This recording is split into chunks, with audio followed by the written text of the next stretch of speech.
সকলোকে পুনৰ স্বাগতম জনাইছোঁ আমাৰ এডুকেশ্যনেল ইউটিউব চেনেল বিদ্যালয় অসমলৈ। আজি আমি এইখন ভিডিঅ'ত আলোচনা কৰিম ইংলিছ গ্ৰামাৰৰ নেৰেশ্যনৰ দ্বিতীয় খণ্ড, য'ত আমি আলোচনা কৰিম নেৰেশ্যনৰ ক্ষেত্ৰত যেতিয়া ৰিপৰ্টেড ক্লাউজটো যেতিয়া পাষ্ট ইনডিফিনিট টেন্সত বা চিম্পল পাষ্ট টেন্সত থাকে নতুবা পাষ্ট পাৰফেক্ট টেন্সত থাকে, তেনে ক্ষেত্ৰত আমি কেনেকৈ নেৰেশ্যন অৰ্থাৎ ডাইৰেক্ট নেৰেশ্যনৰ পৰা ইনডাইৰেক্ট নেৰেশ্যনলৈ পৰিৱৰ্তন কৰিব পাৰোঁ সেইখিনি কথা আমি আলোচনা কৰিম। ইতিমধ্যে আমি নেৰেশ্যনৰ দুটা খণ্ড ভিডিঅ' আমি ইতিমধ্যে আমাৰ চেনেলত আপলোড কৰিছোঁ। আমি তাত আলোচনা কৰিছোঁ নেৰেশ্যনৰ বিষয়ে, ঠিক আছে। বহুতখিনি তথ্য তাত আলোচনা কৰা হৈছে। যদি এতিয়ালৈকে কোনোবাই চোৱা নাই তেনেহ'লে চেনেলটো ভিজিট কৰি চাব পাৰে। প্লে লিষ্টত দিয়া আছে video' playlist English grammar for classes 8 to 12। যিকে নহওক, আমি নেৰেশ্যন ডাইৰেক্ট টু ইনডাইৰেক্ট আমি আগতে ডাইৰেক্ট টু ইনডাইৰেক্টটো শিকি আছোঁ, ঠিক আছে। এতিয়া আমি চিৰসত্য ঘটনাৰ ক্ষেত্ৰত কেনেকুৱা ধৰণে আমি কৰিব লাগে এইখিনি কথা আমি আগৰ ভিডিঅ'ত আলোচনা কৰিছোঁ, দ্বিতীয় খণ্ডৰ ভিডিঅ'ত আলোচনা কৰিছোঁ।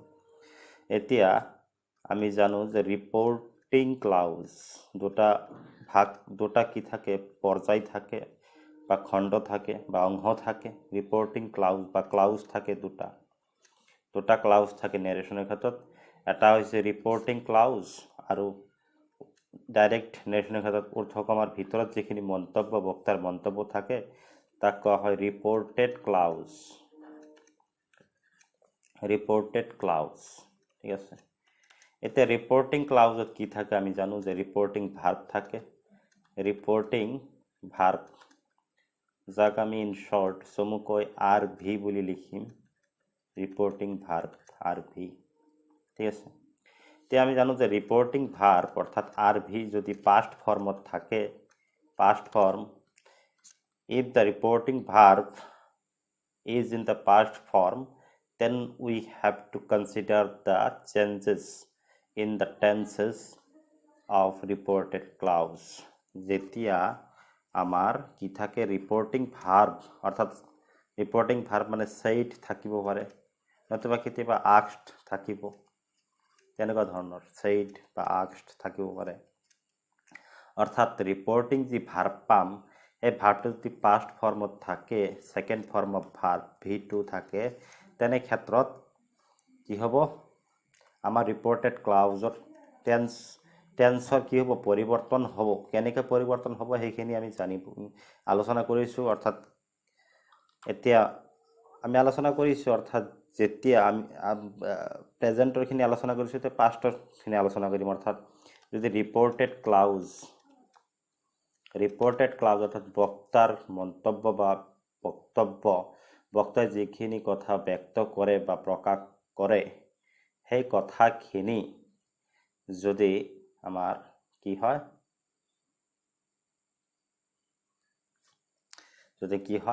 ৰিপৰ্টেড ক্লাউজ, টেকনিকেল ইছ্যু হৈ আছিল অলপ, সেইকাৰণে পলম কৰিলোঁ মই।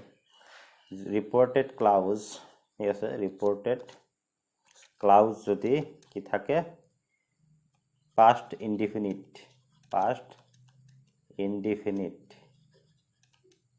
ইনডিফিনিটত থাকে, নতুবা আমি ক'ব পাৰোঁ চিম্পল পাষ্ট টেন্সত যদি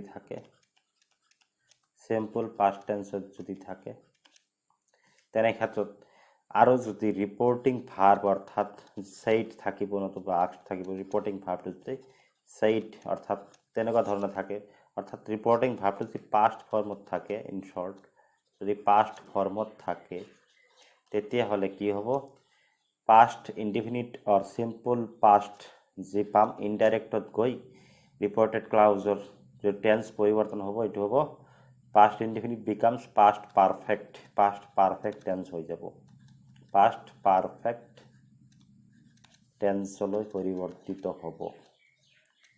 আমি এটা এক্সাম্পল লৈছোঁ,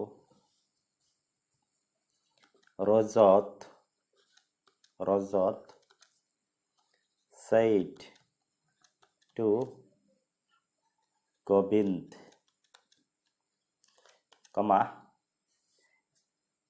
ঊৰ্ধ্বকমাৰ ভিতৰত ৰাখিম I I went to Shillong.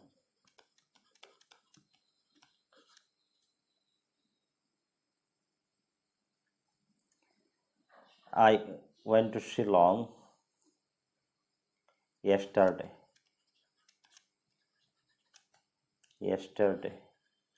Full stop. অৰ্থকমাৰ ভিতৰত থাকিব। ৰজত said to গোবিন্দ, ৰজতে গোবিন্দক কৈছিল। ইয়াত said হৈছে আমাৰ reporting verb, RV। Reporting verb কোনটো ফৰ্মত আছে? পাষ্ট ফৰ্মত আছে। গতিকে পাষ্ট ফৰ্মত থকাৰ কাৰণে ৰিপৰ্টেড ক্লাউজত যি বক্তাৰ মন্তব্য আছে, অৰ্থাৎ ৰজতে যিখিনি কথা কৈছিল, নিজৰ কথাত ডাইৰেক্টত কৈছিল, সেইখিনি কথা গোবিন্দ। ৰজত said to গোবিন্দ, ৰজতে কি কৈছিল? I went, গোবিন্দক কৈছিল I went, সেই কথাখিনি মই নিজে ব্যক্ত কৰি আছো। I went to Shillong yesterday, মই যোৱাকালি শ্বিলঙলৈ গৈছিলোঁ। ইয়াক যদি ইনডাইৰেক্টত ল'ব লাগে, ডাইৰেক্টত আছে, ডাইৰেক্ট স্পীচত আছে, অৰ্থাৎ প্ৰত্যক্ষ উক্তিত কথাখিনি কোৱা আছে, বক্তাৰ কথাখিনি হুবহু যেনেকৈ কৈছে তেনেকৈ কোৱা আছে। এতিয়া আমি ইনডাইৰেক্ট কৰিব লাগে। Indirect narration, we have to convert this speech into indirect speech. ইনডাইৰেক্টলৈ কনভাৰ্ট কৰিব লাগে, পৰিৱৰ্তন কৰিব লাগে। মানে ৰজত said to me, Rajat told, me তো নহয় গোবিন্দ, ৰজত said to গোবিন্দ, তেনেহ'লে ৰজত told গোবিন্দ লিখিব পাৰোঁ, নতুবা said to গোবিন্দ ৰাখিলেও কথা নাই। ৰজত, গতিকে আমি যেতিয়া ইনডাইৰেক্ট কৰিম, ৰজত told গোবিন্দ, ৰজতে গোবিন্দক কৈছিল ডেট, এছাৰ্টিভ চেণ্টেঞ্চ আছে, ডেট আহিব, ডেট কি কৈছিল। এতিয়া কি আছে? সেন্টেন্স ৰিপৰ্টেড ক্লাউজটো কি আছে? সিম্পল পাষ্টত আছে। সিম্পল পাষ্টত আছে মানে কি? আমি কি কৰিব লাগিব? পাষ্ট পাৰফেক্টত ল'ব লাগিব। গতিকে আই ঠাইত কি আহিব? আই মানে কি? ৰজতৰ ঠাইত আমি কি দিম? হি দিম, প্ৰনাউন হি আহিব। গতিকে ৰজত told গোবিন্দ that he, কি তাৰপিছত কি হ'ব? হেড আহিব, যিহেতু পাষ্ট পাৰফেক্ট, হি হেড। কি হ'ব? ৱেণ্টৰ ঠাইত গান আহিব, গো went, গান, থাৰ্ড ফৰ্ম অফ ভাৰ্ব, গান, go went, গান, past participle form of go. He had gone to Shillong, বাকিখিনি একে, to Shillong, he had gone to Shillong yesterday আছে। yesterday ঠাইত কি দিম? the previous day দিম, the previous day,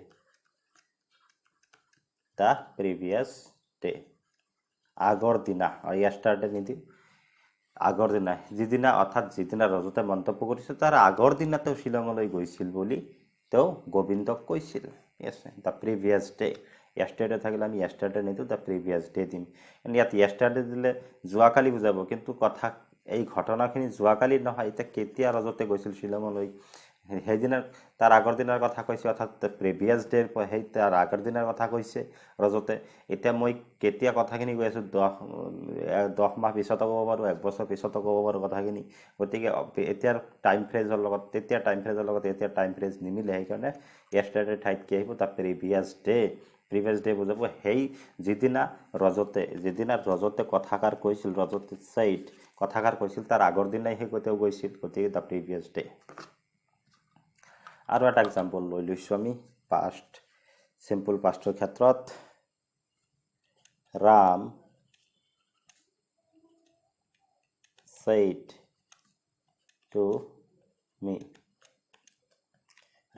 to me, I did the sum, full stop। ইয়াক যদি আমি ইনডাইৰেক্টলৈ ল'ব লাগে, কি আছে? ৰাম said to me, ৰামে মোক কৈছিল, কি কৈছিল? I did the sum, মই অংকটো কৰিছিলোঁ। গতিকে ৰিপৰ্টেড ক্লাউজ কি আছে? Reported clause in the simple past tense.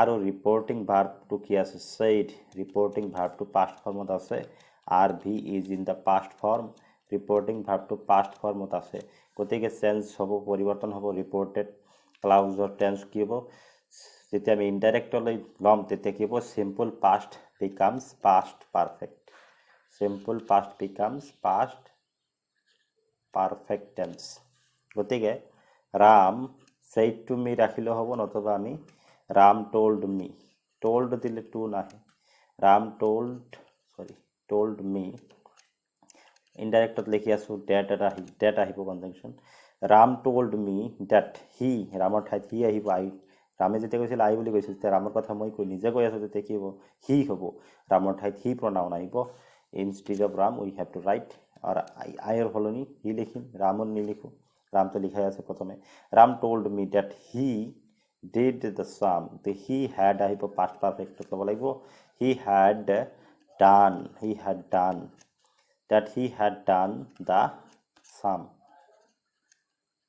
এতিয়া দা না থাকি দিস থাকিলে আমি ইয়াত কি দিলো হয় ডেট দিলো হয় ডেট আর যদি দিস সামস তেনেকৈ থাকিলে দোজ সামস তেনেকৈ দিলো হয় আমি ঠিক আছে ফুল স্টপ গতিকে এনেদৰে আমি কি কৰিব পাৰোঁ যেতিয়া ৰিপৰ্টিং ভাৰ্ব যদি পাষ্ট ফৰ্মত থাকে ডাইৰেক্ট নেৰেশ্যনৰ ক্ষেত্ৰত পাষ্ট ফৰ্মত থাকে তেনেহ'লে ৰিপৰ্টেড ক্লাউজৰ যি reported not reporting it is reported clauseor ji tense hobo ki hobo simple past becomes past perfect tense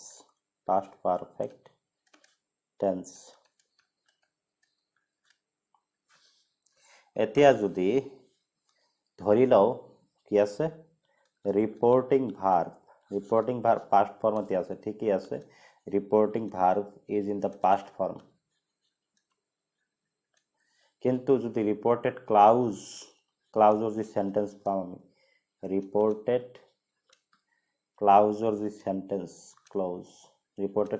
sentence পাম যদি সেন্টেন্সটোৱে প্ৰথমেই যদি পাষ্ট ডাইৰেক্ট নেৰেশ্যনৰ ক্ষেত্ৰতে ইনভাৰ্টেড কমাৰ ভিতৰতে যদি কি থাকে পাষ্ট পাৰফেক্ট টেন্স থাকে তেনেহ'লে কি হ'ব তেনে ক্ষেত্ৰত পৰিৱৰ্তন হয় ইনডাইৰেক্ট নেৰেশ্যনৰ ক্ষেত্ৰত যেতিয়া আমি ইনডাইৰেক্টলৈ কনভাৰ্ট কৰিম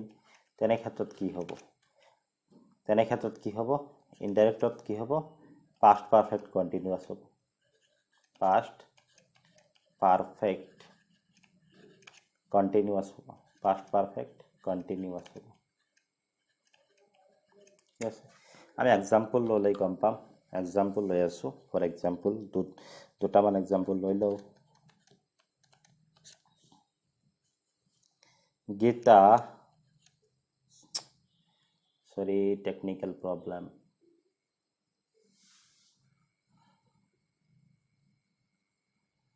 লো এণ্ড ডিভাইচ সেইকাৰণে প্ৰব্লেম থাকে example Gita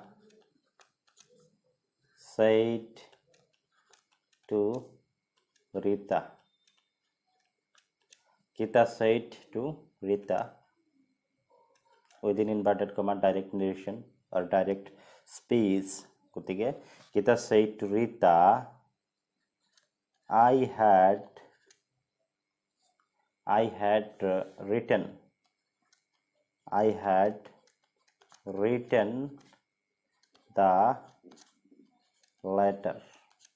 I had written the letter ইয়াক যদি আমি কি কৰি লওঁ এটা এক্সাম্পল লৈছোঁ ইমান দৰকাৰ নাই তোৰ সেইকাৰণে এটা এক্সাম্পল ল'ম গীতা আমি কি লিখিম গীতা said to Rita নতুবা গীতা told দিলে টু দিব নালাগে গীতা told Rita নতুবা গীতা said to Rita একে ৰাখিলে কথা নাই Gita told Rita or Gita said to Rita that ইনডাইৰেক্টত লৈছো ডেট আহিব assertive ল'ব লাগিব assertive আছে I had written the letter I মানে কি গীতাই কৈ আছে ইয়াত I মানে গীতা গতিকে গীতাৰ ঠাইত আমি কি লিখিম ইনডাইৰেক্টত যেতিয়া ঊৰ্ধ্বকমা উঠাই দিম ইনভাৰ্টেড কমা উঠাই দিম এতিয়া she আহিব she গীতাৰ সলনি আমি she লিখিম ফিমেল পাৰ্সন সেইকাৰণে she মেল পাৰ্সন হ'লে আমি he লিখিলো হয় জেন্ডাৰ ৱাইজ, ঠিক আছে, masculine and feminine. I had written the letter. She কি হ'ব, সি হ্যাড, একেতো নহ'ব, পাষ্ট পাৰফেক্টত আছে। ৰিপৰ্টিং ক্লাউজ সেইড আছে মানে পাষ্ট ফৰ্মত আছে, আৰু ৰিপৰ্টেড ক্লাউজৰ যি চেণ্টেন্সটোৰ যি টেন্স এয়া হৈছে পাষ্ট পাৰফেক্ট, গতিকে past perfect become past perfect continuous. গতিকে সি হ্যাড ইয়াত আহিব বিন, পাষ্ট পাৰফেক্ট কণ্টিনিউৱাছত লিখিলে she had been plus write plus I N G, she had been writing the letter. এইখিনি she had been writing the letter full stop, এইখিনি এনেকৈ আমি কৰিম। গতিকে এইটো ইমান গুৰুত্বপূৰ্ণ নহয়, ইমান নাহেও পৰীক্ষাত, ঠিক আছে, কিন্তু আগৰটো ইম্পৰ্টেণ্ট, অৰ্থাৎ past indefinite becomes past perfect. আৰু আমি যদি ইনডাইৰেক্টৰ পৰা ডাইৰেক্ট লওঁ তেনেহ'লে কি হ'ব, ওলোটাটো হ'ব, তেনেহ'লে কি হ'ব, past perfect becomes past indefinite or simple past tense. এতিয়া আমি ফিউচাৰ যদি বিবেচনা কৰোঁ, ফিউচাৰ টেন্সৰ ক্ষেত্ৰত ফিউচাৰ টেন্সৰ ক্ষেত্ৰত একেবাৰে সহজ, ডাইৰেক্ট টু ইনডাইৰেক্ট আৰু ইনডাইৰেক্ট টু ডাইৰেক্ট, ঠিক আছে, ডাইৰেক্ট নেৰেশ্যন টু ইনডাইৰেক্ট আৰু ইনডাইৰেক্ট টু ডাইৰেক্ট যেতিয়া আমি ফিউচাৰ টেন্সৰ কথা বিবেচনা কৰিম, তেনে ক্ষেত্ৰত কি আমাৰ যদি reporting verb, in case of reporting verb is in past form, reporting verb যদি পাষ্ট ফৰ্মত থাকে, অৰ্থাৎ সেইড থাকিব, নতুবা আস্কড থাকিব পাৰে, যদি ইণ্টাৰগেটিভ চেণ্টেন্স হয়। ডাইৰেক্টতো আস্কড থাকে কেতিয়াবা, যিকে নহওক সেইড থাকিব পাৰে, পাষ্ট ফৰ্মত থাকে, তেনে ক্ষেত্ৰত কি নহ'ব, টেন্সৰ একো পৰিৱৰ্তন নহয়, কিন্তু কি পৰিৱৰ্তন হ'ব, শ্যাল উইলৰ পৰিৱৰ্তন হ'ব। আমি শ্যাল উইল পাওঁ প্ৰেজেণ্ট ফৰ্মত, মানে ফিউচাৰৰ প্ৰেজেণ্ট ফৰ্ম বুলি ক'ব পাৰা। তেনে ক্ষেত্ৰত আমি কি পাম, ইনডাইৰেক্টত যদি ল'ব লাগে, ৰিপৰ্টিং ভাৰ্ব পাষ্টত আছে, ফিউচাৰ টেন্সত আছে, তেনেহ'লে উইল উড ব্যৱহাৰ নহয়, উড আৰু শুড ব্যৱহাৰ হ'ব। এতিয়া উড আৰু শুড পাৰ্চন হিচাপে ক'ত কোনটো ব্যৱহাৰ হ'ব আমি সেই হিচাপে ব্যৱহাৰ কৰিম, কিন্তু উড আৰু শুড ব্যৱহাৰ হ'ব, উইল আৰু শ্যাল ব্যৱহাৰ নহয়। এইখিনি পাৰ্থক্য। আৰু টাইমৰ ক্ষেত্ৰত যদি দেখা যায়, ফিউচাৰ টেন্সত যেন টাইম ফ্ৰেজ লওঁ, সময়ক সূচোৱা যি শব্দ, তেনে ক্ষেত্ৰত কি হ'ব, যদি টমৰো থাকে, ফিউচাৰ টেন্স মানে টমৰো থকাটো বেছিভাগ ক্ষেত্ৰতে খাটাং থাকেই, টমৰো অহাকালি, টমৰো যদি থাকে ডাইৰেক্ট নেৰেশ্যনৰ ক্ষেত্ৰত, টমৰো থাকিব ডাইৰেক্ট নেৰেশ্যনৰ ক্ষেত্ৰত, তেনেহ'লে ইনডাইৰেক্টত যেতিয়া আমি ল'ম, এই টমৰৰ ঠাইত আমি কি লিখিব লাগিব, টমৰৰ ঠাইত the following day or the next day, the following day আমি আগতে আলোচনা কৰিছিলোঁ অলপ, দ্য ফলোয়িং ডে নতুবা the next day, the next day, the following day, অৰ্থাৎ সেইদিনাৰ পিছদিনা নতুবা তাৰ পৰৱৰ্তী দিনা, এনেকৈ লিখিম টমৰো, ঠিক আছে। টমৰৰ ঠাইত টমৰো যদি লিখোঁ ইনডাইৰেক্টত, তেনেহ'লে কি হ'ব, এতিয়া টমৰো মানে যিদিনা বক্তাই মন্তব্য কৰিছিল, বক্তা এজন আছিল, বক্তাই যেতিয়া তেওঁৰ কথাখিনি মন্তব্য কৰিছিল, তেওঁৰ কাৰণে টমৰো, ঠিক আছে, কিন্তু যেতিয়া সেই কথাখিনি বেলেগে মন্তব্য কৰিব বা মোক কয়, মই যদি মন্তব্য কৰোঁ বেলেগক আৰু এজন ছেকেণ্ড পাৰ্চনত তাত কৈ, তেনে ক্ষেত্ৰত মই এতিয়া ইনডাইৰেক্টত যেতিয়া ক'ম, তেতিয়া টমৰো ক'ব নোৱাৰিম, কাৰণটো কি, টমৰো মানে অহাকালি বুজাব, কিন্তু যিজন বক্তা আছিল তেওঁৰ মতে অহাকালি তাৰ যিদিনা তেওঁ মন্তব্য কৰিছিল তাৰ পিছদিনাহে আছিল, গতিকে সেইকাৰণে দ্য ফলোয়িং ডে, অৰ্থাৎ যিদিনা বক্তাই মন্তব্য কৰিছিল তাৰ পিছদিনা, অৰ্থাৎ দ্য নেক্সট ডে, অৰ্থাৎ তাৰ পৰৱৰ্তী দিনা, সেইকাৰণে ইনডাইৰেক্টত দ্য ফলোয়িং ডে বা নেক্সট ডে আহি যায়। ঠিক তেনেদৰে যদি নেক্সট উইক এনেকেই থাকে, নেক্সট উইক, নেক্সট মান্থ, ঠিক আছে, নেক্সট উইক নতুবা নেক্সট ইয়াৰ, নতুবা নেক্সট মান্থ, নতুবা নেক্সট মান্থ, এনেকুৱা ধৰণতো থাকিব পাৰে। গতিকে এনেকুৱা যদি থাকে টাইম ফ্ৰেজ, তেনে ক্ষেত্ৰত আমি কি কৰিব লাগিব, দ্য ফলোয়িং, একেই দ্য ফলোয়িং দিব লাগিব, নেক্সটৰ ঠাইত দ্য ফলোয়িং, কাৰণ একে কথাখিনি 2-3 বছৰ পিছতো যিজনে মন্তব্য কৰিব বক্তাৰ কথাখিনি ক'ব পাৰে ইনডাইৰেক্টত, সেইকাৰণে দ্য ফলোয়িং উইক নতুবা দ্য ফলোয়িং, একেই চব the following year the following month এনেকৈ আহি যাব টাইম ফ্ৰেজৰ যিটো চেঞ্জ আহিব ফিউচাৰ টেন্সৰ ক্ষেত্ৰত। আমি ফিউচাৰ টেন্সৰ 2টা বা 3টা উদাহৰণ লৈ আছোঁ, এক্সাম্পল লৈ আছোঁ। আৰু যে টেন্সৰ যি ধাৰা আমি এইখিনিতে সমাপ্ত কৰিম নেৰেশ্যনৰ ক্ষেত্ৰত। ইয়াৰ পিছত আমি আলোচনা কৰিম নেৰেশ্যনত যে চেণ্টেন্স হিচাপে, চেণ্টেন্স কাইণ্ডছ অফ চেণ্টেন্স হিচাপে।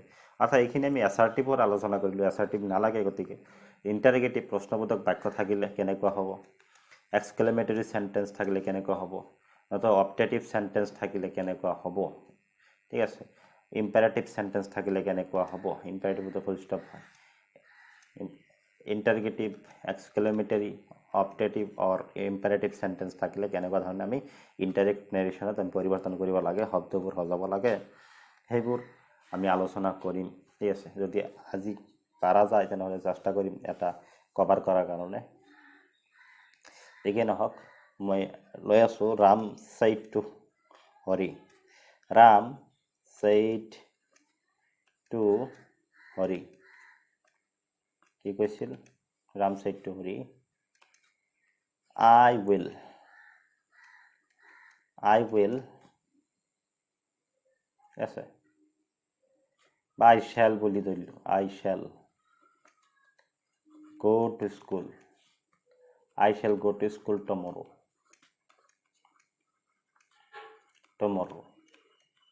full stop within inverted comma. Ram said to Hari, I shall go to school tomorrow. ইয়াক যেতিয়া আমি ডাইৰেক্ট নেৰেশ্যনত আছে, ইয়াক যেতিয়া আমি কি কৰিম ইনডাইৰেক্ট নেৰেশ্যনলৈ পৰিৱৰ্তন কৰিম, যেতিয়া আমি ইয়াক কি কৰিম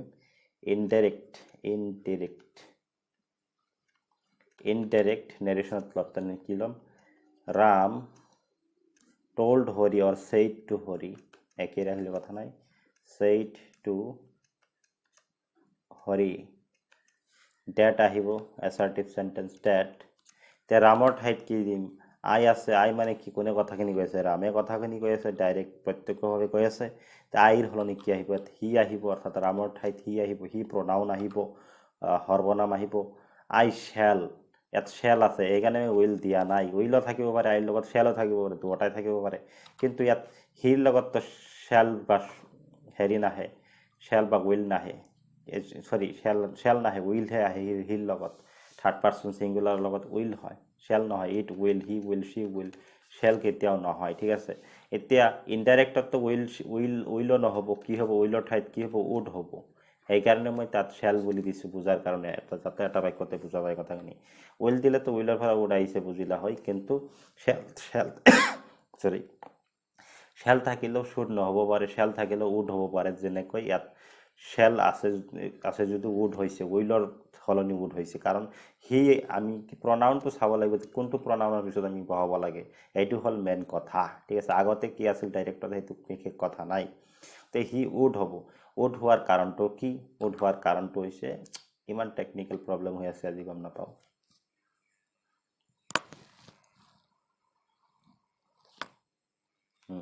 সৰি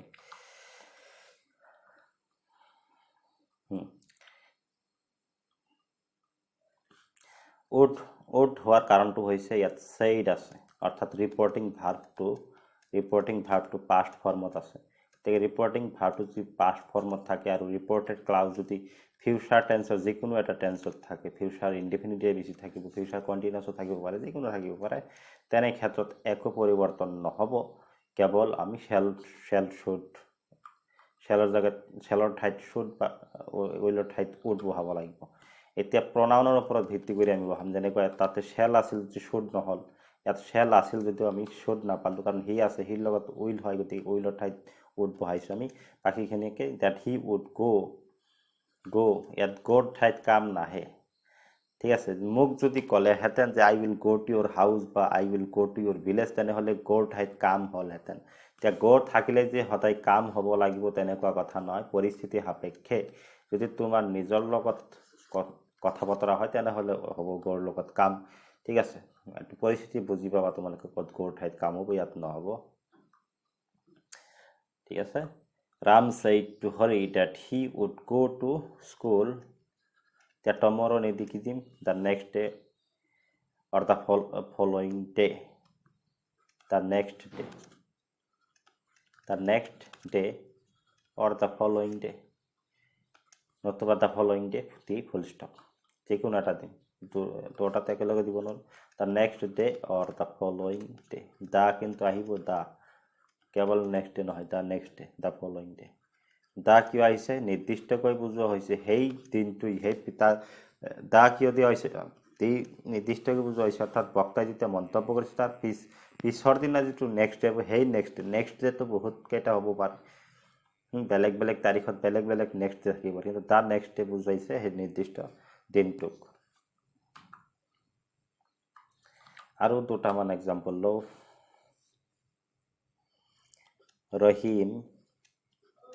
Rohim said to me ঠিক আছে Rohim said to me comma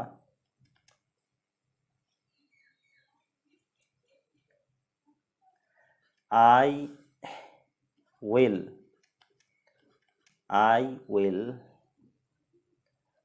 be doing continuous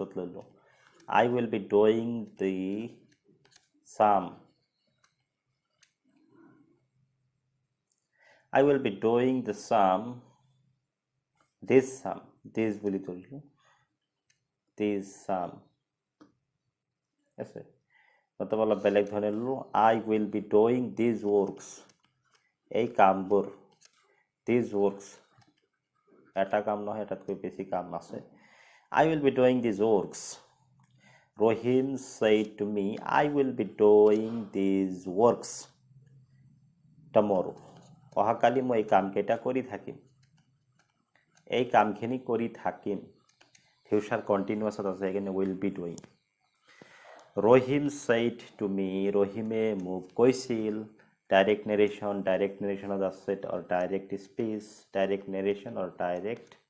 speech of আছে Rohim said to me ৰহিমে মোক কৈছিল I will be doing মই কৰি থাকিম I will be doing future continuous tense these works এই কামবোৰ tomorrow অহাকালি মই অহাকালি এই কামবোৰ কৰি থাকিম কোনে কৈছিল ৰহিমে কৈছিল কাক কৈছিল মোক কৈছিল গতিকে এই সেন্টেন্সটো এই যে নেৰেশন আছে ইয়াক যদি আমি ইনডাইৰেক্টত লব লাগে ডাইৰেক্টত আছে ইনডাইৰেক্ট নেৰেশনত যদি লব লাগে তেনেহলে আমি কি কৰিব লাগিব প্ৰথমে আমি চাব লাগিব reporting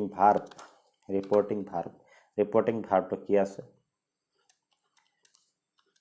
reporting verb is in the past form অতীত ফৰ্মত আছে অতীতৰ পাষ্ট ফৰ্মত আছে গতিকে আৰু তাৰ পিছত থাকিব ৰিপৰ্ট তাৰ পিছত আমি চাব লাগে কি আছে ৰিপৰ্টেড ক্লাউজৰ টেন্স অৰ্থাৎ I will be doing ইটো কি ফিউচাৰ টেন্সত আছে অৰ্থাৎ ফিউচাৰ কন্টিনিউয়াস মানে ফিউচাৰ টেন্সত আছে গতিকে ফিউচাৰ টেন্সত আছে মানে কোনো পৰিৱৰ্তন নহব কেৱল shall should will would এইখিনি কথা আমি জানিব লাগিব would বা should আমি এতিয়া ব্যৱহাৰ কৰিব লাগিব আৰু প্ৰনাউনটো চেঞ্জ হ'ব এইটো বেলেগ কথা গতিকে কি হ'ব Rohim said to me নতুবা Rohim told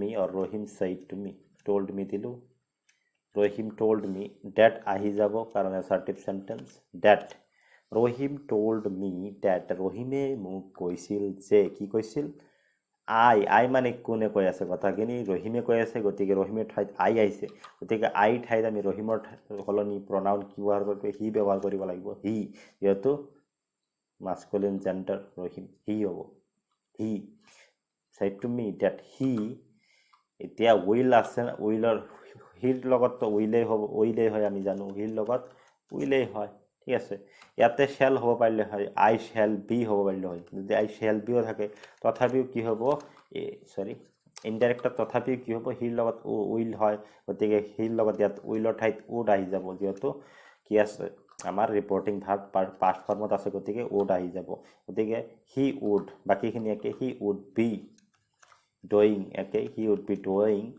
এতিয়া these মানে তেও যিখিনি কাম আছে সেইখিনি তো নিজৰ ওচৰত কামখিনি আছে সেইখিনি তো বুজাইছে these works গতিকে আমি তো সেইখিনি these আমাৰ ওচৰত যেতিয়া মই যেতিয়া কৈ আছো কথা তেতিয়া তো these বুলি লিখিব নোৱাৰো these ঠাইত কি আহিব those আহিব these ঠাইত কি আহিব those আহিব যেতিয়া ইনডাইৰেক্টত লম ঠিক আছে গতিকে he would be doing those works টমৰো থাকিলে কি হ'ব the next day or the following day the next day or the following day দিলেই হ'ল দুটা যিকোনো এটা দিলেই হ'ব দ্য নেক্সট ডে অৰ আমি লিখিম দ্য ফলোয়িং ডে যিকোনো এটা লিখিম দুটা একেলগে লিখিব নোৱাৰি ইনডাইৰেক্টত কি হ'ব Rahim told me that he would be doing those works the next day ঠিক আছে আৰু এটা এক্সাম্পল যদি লাগে ল'ব পাৰোঁ নল'লেও অসুবিধা নাই নিশ্চয় তোমালোকে বুজিব পাৰিছা ইমান এটা কথা বাৰে বাৰে কৈ থকাতকৈ নতুন কিবা এটা শিকি লওঁ তাতেই ভাল হ'ব আমাৰ ঠিক আছে এতিয়া সেন্টেন্সৰ ক্ষেত্ৰত যদি চাই লওঁ কিমানখিনি দীঘলীয়া হৈ আছে ভিডিঅ'টো অলপ চাই লওঁ 32 মিনিট অসুবিধা নাই এতিয়া আমি সেন্টেন্সৰ ক্ষেত্ৰত আমি সেন্টেন্সৰ কথাটো কনসিডাৰ কৰিম সেন্টেন্সৰ কথাটো কোন প্ৰথমে আমি ল'ম ইন্টাৰগেটিভ সেন্টেন্স এইকাৰণে ইন্টাৰগেটিভ সেন্টেন্স ল'ম ইন্টাৰগেটিভটো অলপ ইম্পৰ্টেণ্ট হয় নেৰেশ্যনৰ ক্ষেত্ৰত মানে আহি থাকে ইন্টাৰগেটিভ সেন্টেন্সেছ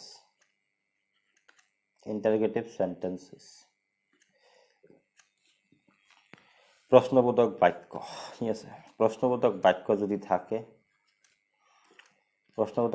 থাকে ক'ত থাকিব ৰিপৰ্টেড ক্লাউজতে থাকিব নিশ্চয় ৰিপৰ্টেড ক্লাউজত য'ত বক্তাৰ মন্তব্য থাকে ৰিপৰ্টেড ক্লাউজ ইন ডাইৰেক্ট নেৰেশ্যনত ঊৰ্ধ্বকমাৰ ভিতৰত থাকিব ৰিপৰ্টেড ক্লাউজৰ সেন্টেন্স প্যাটাৰ্নটো যদি ইন্টাৰগেটিভ সেন্টেন্স হয় তেনেহ'লে আমি কেনেদৰে কৰিব পাৰোঁ তে ইন্টাৰগেটিভ সেন্টেন্সৰ দুটা ভাগ প্ৰশ্নবোধক বাক্যৰো আমি দুটা ভাগত ভগাব পাৰোঁ এটা হ'ল কুৱেশ্যন অৰ্থাৎ ইন্টাৰগেটিভ সেন্টেন্স মানে কি কুৱেশ্যন থকা অৰ্থাৎ কুৱেশ্যনছবোৰক দুটা ভাগত ভগোৱা হয় মেইনলি দুটা ভাগত ভগোৱা হয় questions are divided into two major types এটা হ'ল specific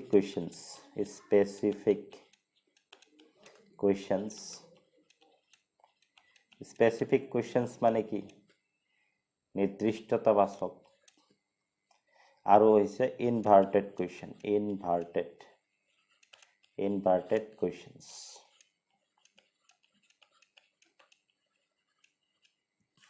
স্পেচিফিক কুৱেশ্যনছবোৰ হৈছে সেই প্ৰশ্ন যাৰ এনসাৰ আমি ইয়েছ বা নৰে দিব নোৱাৰি ইয়েছ অৰ নৰে আমি কি যাৰ এনসাৰ কি কৰিব নোৱাৰি আমি দিব নোৱাৰি those questions are regarded as specific questions of which we cannot answer using yes or no যিবোৰ প্ৰশ্নৰ উত্তৰ আমি ইয়েছ বা নৰে দিব নোৱাৰি সেইবোৰ প্ৰশ্ন কোৱা হয় স্পেচিফিক questions এইবোৰ বিশেষকৈ WH word থকা question হয় WH word থকা question হয় এইবোৰ ঠিক আছে WH word থকা question WH word থকা মানে who থাকিব পাৰে where থাকিব পাৰে how কো WH ধৰা হয় WH একেলগে নাই যদিও তাত আছে how who where how what why কিয় why what কি why কিয় how কেনেকৈ where ক'ত who কোন আৰু কি আছে নেকি তেনেকুৱা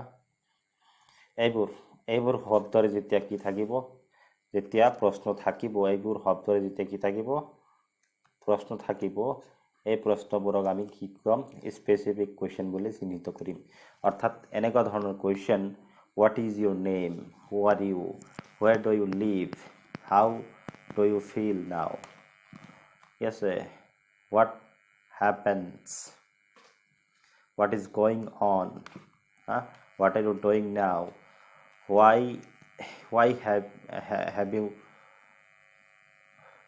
have you missed the class yesterday etc এনেকুৱা ধৰণৰ প্ৰশ্ন থাকিব পাৰে সেইবোৰ প্ৰশ্নৰ উত্তৰ আমি yes বা নৰে দিব নোৱাৰো we can't answer them গতিকে এনেকুৱা ধৰণৰ কোৱেশ্চনক কোৱা হয় স্পেচিফিক কোৱেশ্চনছ আৰু ইনভাৰ্টেড কোৱেশ্চন মানে কি আমি yes বা নৰে আনসাৰ দিব পাৰো yes বা নৰে আনসাৰ দিব পাৰো we can answer these questions using the words yes or no. That is why these questions are known as inverted question. Inverted question বোৰ কেনেকৈ বুজোৱা হয় বিশেষকৈ auxiliary verb ব্যৱহাৰ কৰি যেনে are you well, are you well, yes or no. have you any car, have you any car, yes বা no ৰে আমি আনসাৰ দিব পাৰো ঠিক আছে. is he a student, is he a student ঠিক আছে. do you need any money, do you need any money, do you need any money. এই প্ৰশ্নবোৰ হৈছে inverted question.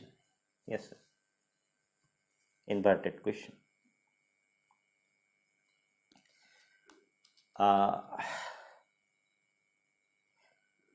Did he go to school, did he go to school yesterday, তেওঁ যোৱাকালি বিদ্যালয়লৈ গৈছিল নে, yes বা no ৰে আমি আনসাৰ দিব পাৰো. এনেকুৱা ধৰণৰ যিমানবোৰ প্ৰশ্ন পাম এইবোৰ হৈছে ইনভাৰ্টেড কোয়েশ্চনস. গতিকে স্পেসিফিক কোয়েশ্চনস আৰু ইনভাৰ্টেড কোয়েশ্চনস অনুযায়ী কি হয় আমাৰ প্ৰথমে ইনভাৰ্টেড কোয়েশ্চন তিনিটামান এক্সাম্পল লৈছো. ইনভাৰ্টেড কোয়েশ্চনস, ইনভাৰ্টেড কোয়েশ্চনস থকা নেৰেশ্যন ঠিক আছে. ইনভাৰ্টেড কোয়েশ্চনস থকা নেৰেশ্যন আমি লৈছো. প্ৰথমে Ram said to me, রামে মোক কৈছিল. are you a student, are you a student প্ৰশ্নবোধক চিন থাকিব, ইনভাৰ্টেড কমাৰ ভিতৰত থাকিব. ডাইৰেক্ট নেৰেশ্যনত আছে, আমি ইয়াক ইনডাইৰেক্টত কৰিব লাগে. Ram said to me, ৰামে মোক সুধিছিল are you a student, তুমি এজন ছাত্ৰ হয়নে. মই ইয়াক yes or no ৰ এনসাৰ দিব পাৰো. ইনভাৰ্টেড কোয়েশ্চন দেখা গৈ আছে, ইয়াত ws ৱৰ্ডো নাই, গতিকে স্পেসিফিক কোয়েশ্চন নহয়. গতিকে আমি ইয়াক কেনেদৰে কৰিম, যেতিয়া আমাক ইনভাৰ্টেড কোয়েশ্চন থাকে ডাইৰেক্ট নেৰেশ্যনত তেতিয়া আমি কি কৰিম, কেনেকৈ কৰিব লাগে. প্ৰথমে আমি said ৰিপৰ্টিং ভাৰ্বটো চাব লাগিব যে কি আছে. ৰিপৰ্টিং ভাৰ্ব পাষ্ট ফৰ্মত আছে, সদায় ৰিপৰ্টিং ভাৰ্ব চাব লাগিব. পাষ্ট ফৰ্মত আছে মানে টেন্সৰ পৰিৱৰ্তন হ'ব. কোয়েশ্চনটো কি কোনটো টেন্সত আছে, সিম্পল প্ৰেজেন্ট টেন্সত আছে, সিম্পল প্ৰেজেন্টত আছে. গতিকে simple present becomes simple past or indefinite. গতিকে ইয়াক সিম্পল পাষ্টলৈ আমি ৰূপান্তৰ কৰিব লাগিব যেতিয়া ইনডাইৰেক্টত ল'ম.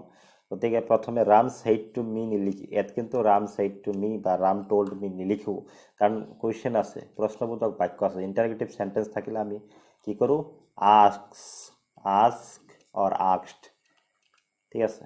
প্ৰেজেন্টত যদি থাকে পৰিৱৰ্তন নহ'ব, আস্কই হ'ব, থাৰ্ড পাৰ্চনৰ লগত ask আহিব, s আহিব, asks ঠিক আছে. তেনেকুৱা থাকিব পাৰে, তেওঁ মোক সদায় সুধি থাকে, তেনেকুৱা ধৰণৰ হ'ব পাৰে. হেবিচুৱেল একশ্যনত থাকিব পাৰে প্ৰেজেন্ট ইনডিফিনিট টেন্সত, বেলেগ তেতিয়া ask হ'ব পাৰে, ask they ask me তেনেকুৱা হ'ব পাৰে. এতিয়া যিহেতু ইনডাইৰেক্টত লৈ আছোঁ গতিকে said আছে, তাক আমি asked লিখিম, পাষ্ট ফৰ্মত লিখিম. said পাষ্ট ফৰ্মত আছে গতিকে asked আহিব. সুধিছিল, ৰামে মোক সুধিছিল. Ram asked me, asked to নহয় কিন্তু asked me, Ram asked me. এতিয়া ইনভাৰ্টেড কোয়েশ্চন অৰ্থাৎ yes বা no ৰে যিবোৰ আমি এনসাৰ দিব পাৰো, তেনেকুৱা ধৰণৰ কোয়েশ্চন থাকিলে কি আহিব, এইখিনি গ'ল আমাৰ ৰিপৰ্টিং ক্লাউজ. ৰিপৰ্টিং ক্লাউজ শেষ হোৱাৰ পিছত যেতিয়া ৰিপৰ্টেড ক্লাউজ আমি আৰম্ভ কৰিম ইনডাইৰেক্টত, তেতিয়া ইফ বা ৱেডাৰ, আমি আগৰ ঘণ্টাটো অলপ আলোচনা কৰিছিলোঁ, ইফ নতুবা ৱেডাৰ, যদি ইফ অৰ ৱেডাৰ ব্যৱহাৰ কৰা হয়, বিশেষকৈ সকলোৱে ইফ ব্যৱহাৰ কৰে, ৱেডাৰ ব্যৱহাৰ নকৰে, কাৰণটো লিখাত সহজ হয়. ইফ সময় অলপ নাটনি নহয় আৰু সেইকাৰণে. ৰাম asked me if, এতিয়া কি হ'ব, ইফ কাক সুধিছিল, are you. এতিয়া আমি এই প্ৰশ্নবোধক বাক্য আছে কিন্তু ইনডাইৰেক্টত প্ৰশ্ন ৰাখিব নোৱাৰি. ইনডাইৰেক্টত সদায় যি ধৰণৰে বাক্য নহওক, ইনডাইৰেক্ট স্পিচত সদায় আমি কি কৰিব লাগে, আমি সেই সেন্টেন্সটোক সদায় এসাৰ্টিভ কৰিব লাগে. প্ৰশ্ন থাকিলে তাক এসাৰ্টিভ, যিকোনো এক্সক্লেমেটৰি থাকিলে তাক এসাৰ্টিভ অৰ্থাৎ বৰ্ণনাসূচক বাক্য আমি বনাব লাগে, এসাৰ্টিভ বনাব লাগিব. গতিকে এসাৰ্টিভ বনাব লাগিলে কি আহিব, মোক সুধিছিল গতিকে মই কি হ'ম, মই নিজৰ কথা এতিয়া ক'ব লাগিব. Ram asked me if I was, যদি মই এজন কি আছিলোঁ, if I, এতিয়া past formত ল'ব লাগিব, simple pastত তেতিয়া I লগত কি am নাহে, was আহিব। Ram asked me if I was, বাকীখিনি একেই, if I was a student, ৰামে মোক সুধিছিল যদি মই এজন ছাত্ৰ আছিলোঁ, অৰ্থাৎ মই এজন ছাত্ৰ হয়নে নহয় বুলি ৰামে মোক সুধিছিল। Ram asked me if I was a student, এতিয়া ফুল ষ্টপ হৈ যাব, এতিয়া প্ৰশ্নবোধক নাথাকে। মই আগতে অলপ কৈছিলোঁ যে যিয়ে নাথাকক কিয় assertive sentence হ'ব ইনডাইৰেক্টত সদায়। Indirect speech, the sentence of the indirect speech is always in assertive form, okay, assertive formতে থাকিব, assertive sentenceত থাকিব, or as it is always as assertive sentence, okay, সদায় assertive sentence থাকিব। সেইকাৰণে if I was a student, full stop, ঠিক আছে। আকৌ Rita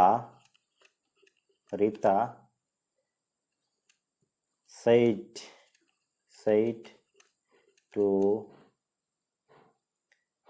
Gita, Rita said to Gita, have you ever seen the Taj Mahal? Have you ever seen the Taj Mahal? Question mark or mark of interrogation. Rita said to Gita, Gita কৈছিল, কি কৈছিল? Have you ever seen the Taj Mahal? তুমি কেতিয়াবা তাজমহল দেখিছানে? এতিয়া প্ৰশ্ন সুধিছে, গতিকে আমি আৰু ৰিপৰ্টিং ভাৰ্বটো কি আছে, পাষ্ট ফৰ্মত আছে, আমি দেখাই পাই আছোঁ পাষ্ট ফৰ্মত আছে, said আছে, গতিকে asked আহিব। Rita asked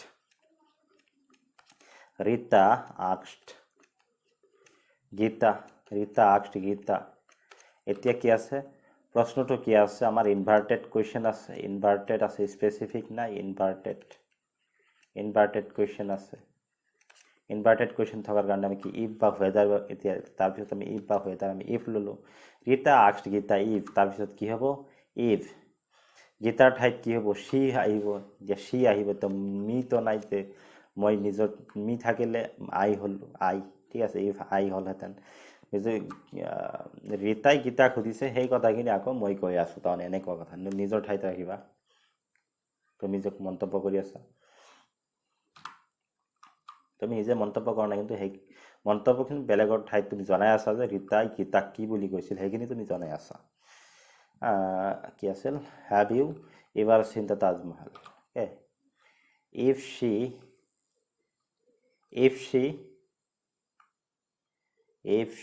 কি হ'ব, এতিয়া পৰিৱৰ্তন হ'ব না নাই, প্ৰেজেণ্ট, কাম কৰা নাই,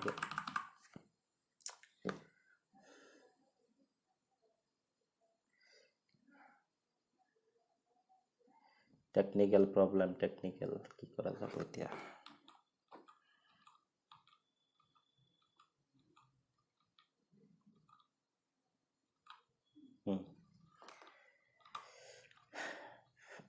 কি আছে, প্ৰেজেণ্ট পাৰফেক্ট আছে, গতিকে present perfect become past perfect, গতিকে কি হ'ব, if she had ever seen,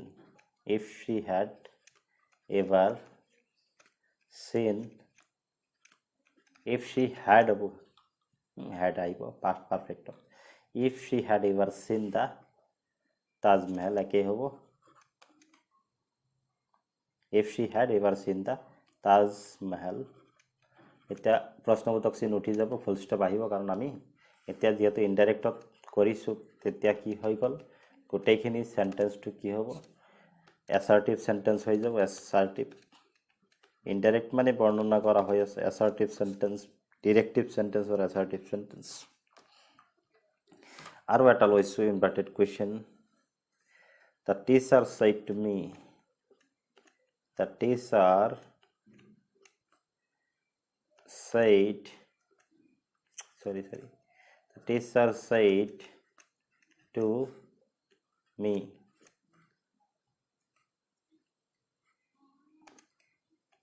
teacher said to me, Did Ram, the teacher said to me, did Ram do the sum? Rame কামটো কৰিছিল নে, অংকটো কৰিছিল নে? Did Ram do the sum? Did Ram do the sum? The teacher said to me, শিক্ষকে মোক সুধিছিল, did Ram do the sum? ৰামে অংকটো কৰিছিল নে? ৰামে অংকটো কৰিছিল নে বুলি মোক শিক্ষকে সুধিছিল। এইটো কি আছে? ইনভাৰ্টেড কুৱেশ্যন আছে আৰু said আছে, অৰ্থাৎ ৰিপৰ্টিং ভাৰ্বটো পাষ্ট ফৰ্মত আছে। ইয়াক আমি যদি ডাইৰেক্ট নেৰেশ্যনত আছে আমি যদি ইনডাইৰেক্টত ল'ব লাগে তেনেহ'লে কেনেদৰে ল'ম? দ্য টিচাৰ আস্কড আহিব, যিহেতু পাষ্ট ফৰ্মত আছে ৰিপৰ্টিং ভাৰ্ব। দ্য টিচাৰ, লাহে লাহে লিখি আছোঁ, দ্য টিচাৰ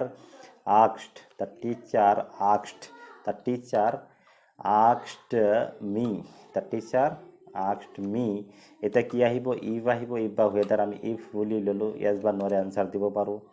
ঠিক আছে, ইনভাৰ্টেড কুৱেশ্যন, গতিকে ইফ ল'লোঁ। ইফ ৰাম এটা হি নাহিব, কাৰণ ৰাম বেলেগ এটা কেৰেক্টাৰ লোৱা হৈছে, বেলেগ এজন ব্যক্তি লোৱা হৈছে, থাৰ্ড পাৰ্চন, গতিকে ৰামেই থাকিব ইয়াত।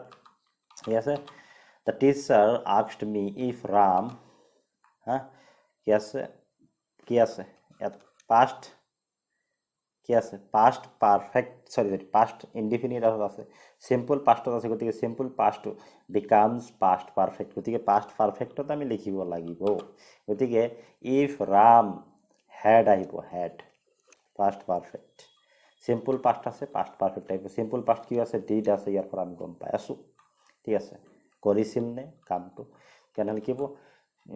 ইফ ৰাম হেড, কি হ'ব? If Ram had done the sum. ঠিক আছে, ফুল ষ্টপ আহি যাব, এছাৰ্টিভ চেণ্টেন্স হৈ যাব। এতিয়া আৰু প্ৰশ্ন নাথাকে, প্ৰশ্ন উঠি যাব। The teacher asked me if Ram had done the sum. ঠিক আছে, গতিকে ইনভাৰ্টেড কুৱেশ্যন থাকিলে আমি এনেদৰে কৰিম। এতিয়া যদি স্পেচিফিক কুৱেশ্যন থাকে ৰিপৰ্টেড ক্লাউজত, ডাইৰেক্ট নেৰেশ্যনৰ ক্ষেত্ৰত আমি ইনডাইৰেক্ট কৰিব লাগে। যদি ৰিপৰ্টেড ক্লাউজত কি থাকে? ৰিপৰ্টেড যি ক্লাউজ পাম আমি, ৰিপৰ্টেড ক্লাউজ পাম, সেই ৰিপৰ্টেড ক্লাউজত যদি স্পেচিফিক কুৱেশ্যন দিয়া থাকে, স্পেচিফিক কুৱেশ্যনছ, অৰ্থাৎ যিবোৰ কুৱেশ্যনৰ এনচাৰ আমি য়েছ বা ন'ৰে দিব নোৱাৰোঁ, বা আমি তাক ক'ব পাৰোঁ WH কুৱেশ্যনছ, সহজে মনত ৰাখিবৰ কাৰণে WH কুৱেশ্যনছ। ঠিক আছে, তেনেকুৱা ধৰণৰ কেইটামান এক্সাম্পল ল'লে বুজি পাবা তোমালোকে নিশ্চয়। Ram said to me, example লৈ আছোঁ, ৰামে মোক কৈছিল, কি হ'ব? what are you doing now? What are you doing now? What are you doing now? প্ৰশ্নবোধক চিন আহিব, ইনভাৰ্টেড কমাৰ ভিতৰত থাকিব। ৰাম said to me, ৰামে মোক কৈছিল, কি বুলি কৈছিল ৰামে? What are you doing now? তুমি এতিয়া কি কৰি আছা? অৰ্থাৎ ৰামে মোক সুধিছিল, এতিয়া কি কৰি আছা? ৰামে মোক সুধিছিল, অৰ্থাৎ যেতিয়া মই ইনডাইৰেক্টত যাম তেনেহ'লে কি ক'ম? ৰামে মোক সুধিছিল যে মই তেতিয়া কি কৰি আছিলোঁ, তেনেকৈ ক'ম না নাই? তেনেকৈ ক'ব লাগিব যেতিয়া মই ইনডাইৰেক্টত কথাখিনি ক'ম। গতিকে ইয়াক যদি ইনডাইৰেক্ট কৰিব লাগে, ডাইৰেক্টৰ পৰা কি কৰিব লাগে? ইনডাইৰেক্ট কৰিব লাগে। তেনে ক্ষেত্ৰত ৰাম saidৰ ঠাইত কি আহিব? asked আহিব, ৰাম asked আহিব। ঠিক আছে, ৰাম asked আহিব, asked me আহিব। এতিয়া আমি ইনভাৰ্টেড থাকিলে কি ইফ বা ৱেদাৰ, ইফ অৰ ৱেদাৰ ব্যৱহাৰ কৰিছোঁ অলপ আগতে যি আলোচনা কৰিলোঁ, ইফ বা ৱেদাৰ। ঠিক আছে, চৰি, ভেহিকুলৰ চাউণ্ড আহি আছে। ইফ বা ৱেদাৰ, ঠিক আছে, ইফ বা ৱেদাৰ আমি ব্যৱহাৰ কৰিছিলোঁ। কিন্তু যেতিয়া স্পেচিফিক কুৱেশ্যন আছে ইয়াত, অৰ্থাৎ হোৱাট, WH কুৱেশ্যন আছে, তেনে ক্ষেত্ৰত কোনো ধৰণৰ ইফ বা ৱেদাৰ ব্যৱহাৰ নহ'ব, একোৱেই ব্যৱহাৰ নহ'ব। যিটো থাকিব WH ৱৰ্ড সেইটোৱে আমি লিখিব লাগিব। গতিকে ৰাম asked me, হোৱাট আছে হোৱাটেই হ'ব। এতিয়া এই ইন্টাৰগেটিভ সেন্টেন্সটোক আমি অ্যাসাৰ্টিভ বলৈ কনভাৰ্ট কৰিব লাগে অৰ্থাৎ অ্যাসাৰ্টিভ বৰ্ণনাসূচক বনাব লাগে প্ৰশ্ন উঠাই দিব লাগে আৰু ফুল ষ্টপ লগাব লাগে ৰাম আস্কড মি হোৱাট মোক সুধিছিল গতিকে হোৱাট আৰ ইউৰ ঠাইত কি আহিব আই আহিব হোৱাট আই ঠিক আছে এতিয়া প্ৰেজেন্ট কন্টিনিউয়াস আছে present continuous becomes past continuous তাৰ কাৰণটো হৈছে সেইড আছে ৰিপৰ্টিং ভাৰ্বটো পাস্ট ফৰ্মত আছে গতিকে কি হ'ব I was what I was doing what was I doing দিব নোৱাৰি কাৰণ ৱাজ আই দিলে প্ৰশ্ন থাকেই যে আমি প্ৰশ্ন উঠাব লাগে অ্যাসাৰ্টিভ সেন্টেন্সত গতিকে Ram asked me what I was doing Ram asked me what I was doing. Now আছে নাওৰ ঠাইত দেন হ'ব টাইমত চেঞ্জ হ'ব ঠিক আছে what I was doing then. Ram asked me ৰামে মোক সুধিছিল what I was doing then. ৰামে মোক মই তেতিয়া কি কৰি আছিলো বুলি ৰামে মোক সুধিছিল এইখিনি হ'ল কথা ইনডাইৰেক্ট ঠিক আছে আৰু দুটামান এক্সাম্পল লও স্পেসিফিক কোৱেশ্চনৰ সৈতে নেৰেশনৰ direct to indirect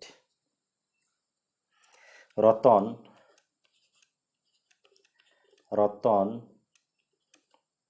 said to Mohan. Ratan said to Mohan. Ratane Mohanok কৈছিল কি কৈছিল কি দেউ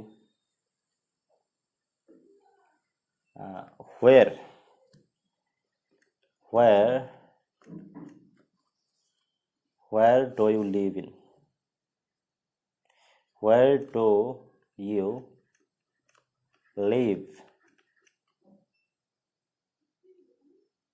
Where do you live in? Where do you live? Yes. Where do you live? তুমি কত থাকা? Ratan said to Mohan, where do you live? Yes. তে কি হব? Ratan said আছে মানে কি past formত আছে reporting verb is in the past. বাৰে বাৰে ক'ব নোৱাৰি এটা কথা কমে পাই আছা past formত আছে গতিকে ৰতন কি আহিব আস্কড আহিব প্ৰশ্নবোধক থকাৰ কাৰণে সেইটাৰ হলনি মই আস্কড ব্যৱহাৰ কৰিম আস্কড হলে টু নাহে আস্কড মোহন হ'ব asked Mohan Ratan asked Mohan where do you live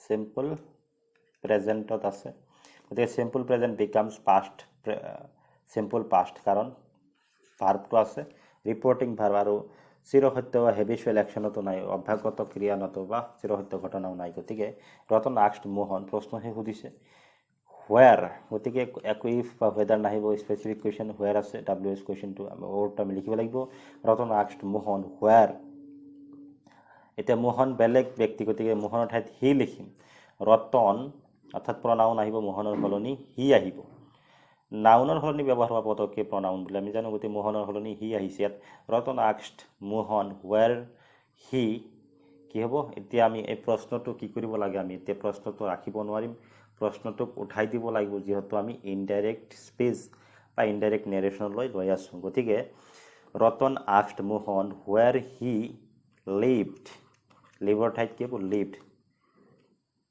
full stop Ratan asked Mohan where he lived. ৰতনে মোহনক তেওঁ কত বাস কৰে বুলি সুধিছিল ঠিক আছে আৰু দুটা বা এটা এক্সাম্পল লৈ আছো যাতে আৰু বেছি ক্লিয়াৰ হৈ যায় কেনেদৰে আমি মানে ইন্টাৰগেটিভৰ ক্ষেত্ৰত কেনেদৰে আমি ডাইৰেক্ট টু ইনডাইৰেক্ট অথবা ইনডাইৰেক্ট টু ডাইৰেক্ট ল'ব পাৰো ইনডাইৰেক্ট টু ডাইৰেক্ট আমি বেলেগ ভিডিঅ'ত আলোচনা কৰিম এটা বা দুটা খণ্ড হ'ব পাৰে Gita said to me. Gita said to me. Gita said to me.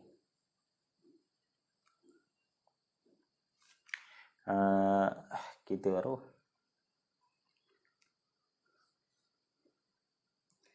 How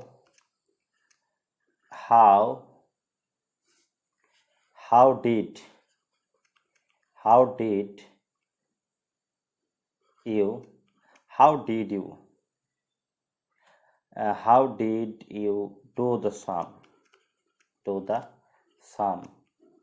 full stop inverted sorry full stop নহয় প্ৰশ্নবোধক question mark আহিব আৰু inverted comma ভিতৰত গীতা said to me গীতাই মোক কৈছিল মানে সুধিছিল হ'ব পিছত কৈছিল কি কৈছিল how did কেনেকৈ you do the same how did you do the same গীতাই মোক সুধিছিল যে তুমি অংকটো কেনেদৰে কৰিছিলা ঠিক আছে গীতাই মোক সুধিছিল তুমি অংকটো কেনেদৰে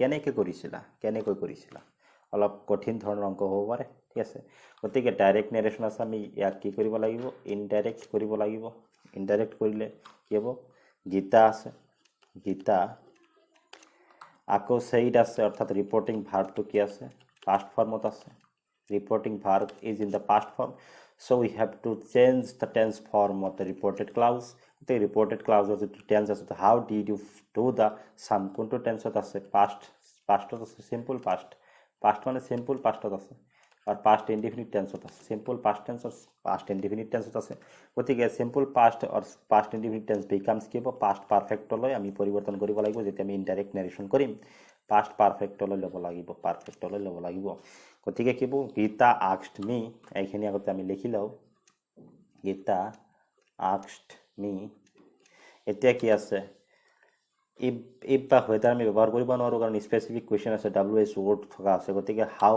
হ'ব গতিকে how আহি যাব what থাকিলে what এইখিনি আমি আগতে লিখি ল'ব লাগিব গীতা asked me how এতিয়া how আমি কি কৰিব লাগে এতিয়া কি past perfectত ল'ব লাগে গতিকে how ইউৰ ঠাইত কি আহিব I আহিব যেটো মোক সুধিছে মই নিজে কৈ আছো কথাখিনি গতিকে কি হ'ব এতিয়া how I আহিব লগতে লগে pronoun আহি যাব ঠিক আছে how I how he how she তেনেকুৱা আৰু ঠিক আছে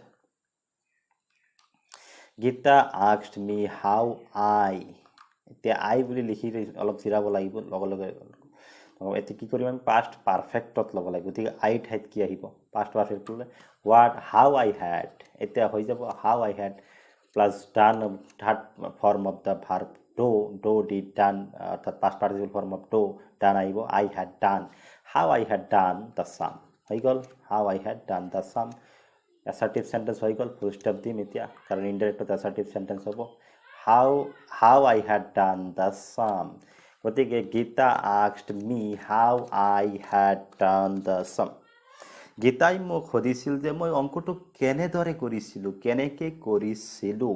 Gita asked me how I had done the sum and গতিকে ইনডাইৰেক্ট হৈ গ'ল এতিয়া ডাইৰেক্টত আমি ইনডাইৰেক্টলৈ কি কৰিলো পৰিৱৰ্তন কৰিলো এনেকে যিকোনো ধৰণৰ প্ৰশ্নবোধক যদি বাক্য থাকে ইন্টাৰোগেটিভ সেন্টেন্স যদি থাকে ডাইৰেক্ট নেৰেশ্যনত ইন্টাৰোগেটিভ থাকে তেনে ক্ষেত্ৰত আমি কি কৰিব পাৰো ইনডাইৰেক্টত এনেদৰে আমি ল'ব পাৰো আকৌ ইনডাইৰেক্টৰ পৰা ডাইৰেক্ট ল'ব পাৰো কেনেকৈ ল'ম পাম আমি কেনেকৈ গম পাম ইন্টাৰোগেটিভ আছে এই যে asked আছে এই শব্দটোৰ পৰা গম পাম আকৌ ws word থাকিব how where how what why এইবোৰ থাকিব নতুবা if বা whether থাকিব যদি ইনভাৰ্টেড কোৱেশ্চন হয় if বা whether থাকিব এই শব্দবোৰৰ ৱৰ্ডৰ সহায়ত আমি জানিব পাৰিম ইনডাইৰেক্টত যেতিয়া ইনডাইৰেক্টৰ পৰা ডাইৰেক্টলৈ ল'ব লাগে এই ৱৰ্ডবোৰৰ সহায়ত আমি গম পাম যে এইটো আসল ইনডাইৰেক্টত আছে ঠিকই কিন্তু প্ৰথমে ডাইৰেক্টত এই প্ৰশ্নবোধক বাক্য আছিল ইন্টাৰোগেটিভ আছিল গতিকে যেতিয়া আমি ডাইৰেক্টলৈ পৰিৱৰ্তন কৰিম তেতিয়া আমি প্ৰশ্ন তেনেকৈ সজাব লাগিব ঠিক আছে যিকে নহওক আজিৰ কাৰণে এইখিনিয়েই সকলোকে ধন্যবাদ